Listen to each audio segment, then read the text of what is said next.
पहले नासा, रूस और चीन और अब भारत। क्यों चांद को अपनी मुट्ठी में करना चाहती है पूरी दुनिया? और क्या है चंद्रमा से जुड़े वो डार्क सीक्रेट्स जो स्पेस एजेंसियां हमसे छुपा रही हैं? जानेंगे धरती से चांद तक के इस रोमांचक सफर के बारे में। दोस्तों, भारत के चंद्रयान 3 ने का विक्रम लैंडर चांद की सतह पर सॉफ्ट लैंडिंग करेगा। वहीं रूस का लूना 25 भी चांद की तरफ रवाना हो गया है, जबकि साल 2024 में नासा भी अपने आर्टेमिस प्रोग्राम के तहत एक बार फिर वैज्ञानिकों को यानी एस्ट्रोनॉट्स को चांद पर भेजने वाला है। और चीन भी जल्द ही एक और मून मिशन करने वाला है।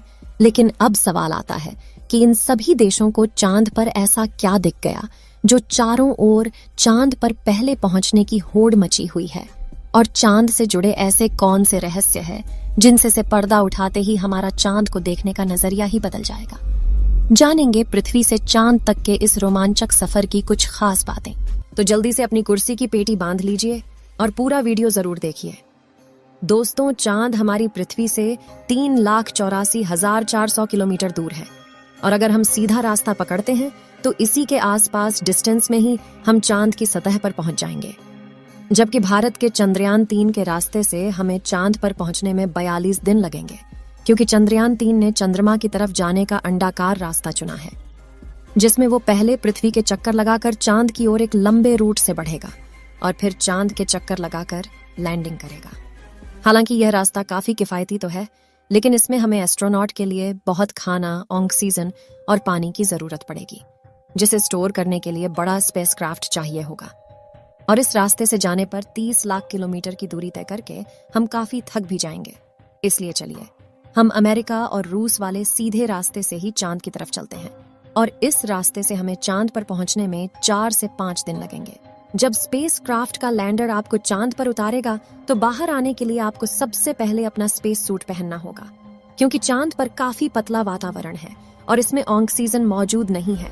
इसी वजह से सांस लेने के लिए आपको स्पेस सूट के पीछे लगे ऑक्सीजन सिलेंडर का सहारा लेना होगा। स्पेस सूट पहनने के बाद जब आप चांद की सतह पर कदम रखेंगे तो खुद को काफी हल्का महसूस करेंगे। दरअसल चंद्रमा का गुरुत्वाकर्षण पृथ्वी से 6 गुना कम है, इसलिए अगर पृथ्वी पर आपका वजन 60 किलोग्राम है तो चांद पर यह सिर्फ 10 किलोग्राम हो जाएगा। इसी वजह से पहली बार चांद पर कदम रखते ही शुरुआत में आपका बैलेंस बिगड़ेगा और आप चलने के बजाय उछलते हुए नीचे भी गिर सकते हैं। इसलिए चांद की सतह पर संभल कर कदम रखना जरूरी है। खैर, अब चांद की सतह की बात करें तो यहाँ पृथ्वी की तरह सीधे रास्ते नहीं बने हुए हैं, बल्कि चांद की सतह ऊबड़ खाबड़ है और यहाँ जगह जगह पर चट्टानें, पहाड़ और बड़े बड़े क्रेटर यानी गड्ढे हैं। चांद पर यह गड्ढे तो 20 सालों से गिर रहे उल्का पिंडों की वजह से बने हैं और ये 100 सेंटीमीटर से लेकर 25 किलोमीटर तक बड़े हैं।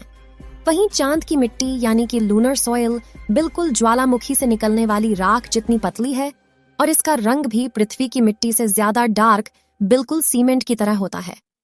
इस मिट्टी में खुरदरापन न होने की वजह से आप जैसे ही इस पर कदम रखेंगे तो आपके पैरों के निशान बन जाएंगे, जिस वजह से चांद पर सबसे पहले कदम रखने वाले एस्ट्रोनॉट नील आर्मस्ट्रॉन्ग और बज एल्ड्रिन के पैरों के निशान आज भी मौजूद है। अब चांद की खूबसूरत जमीन देखने के बाद साथियों, आप अपनी नजरें जब ऊपर की तरफ करेंगे तो आपको हमारी पृथ्वी भी दिखाई देगी।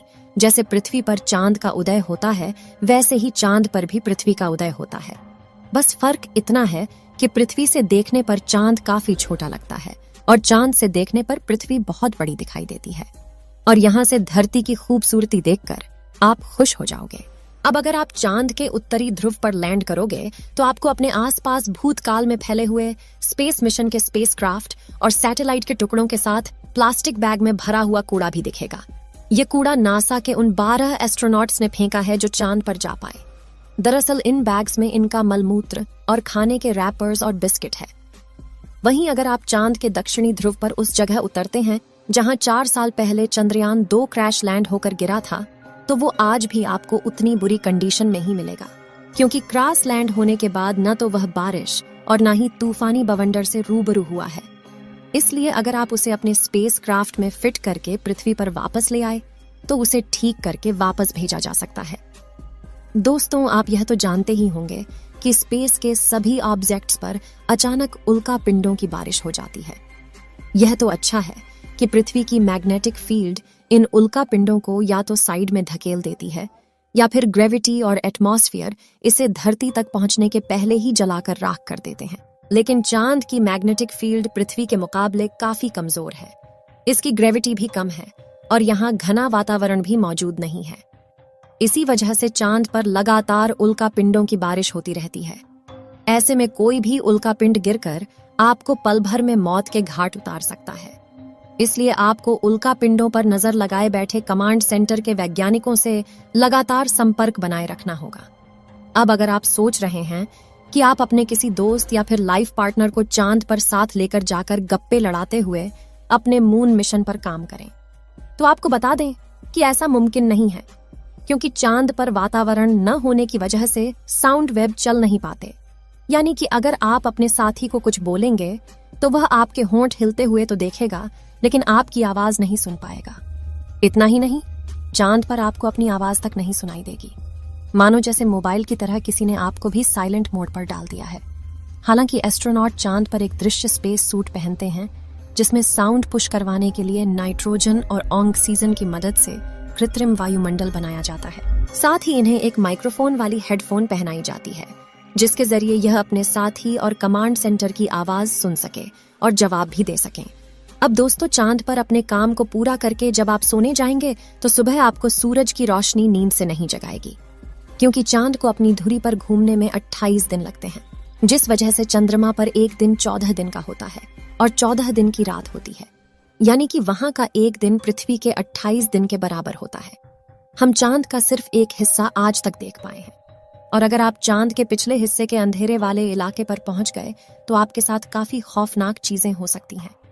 बता दें कि चांद पर कई सालों से सोच कर रहे कुछ वैज्ञानिकों का यह भी कहना है कि भूतकाल में वहां कोई एलियन सभ्यता बसी थी। चंद्रयान 1 ने चांद की सतह पर वाटर आइस और हाइड्रोप्लस के रूप में पानी की खोज की है, जो इंसानों के जीवन के लिए काफी जरूरी है।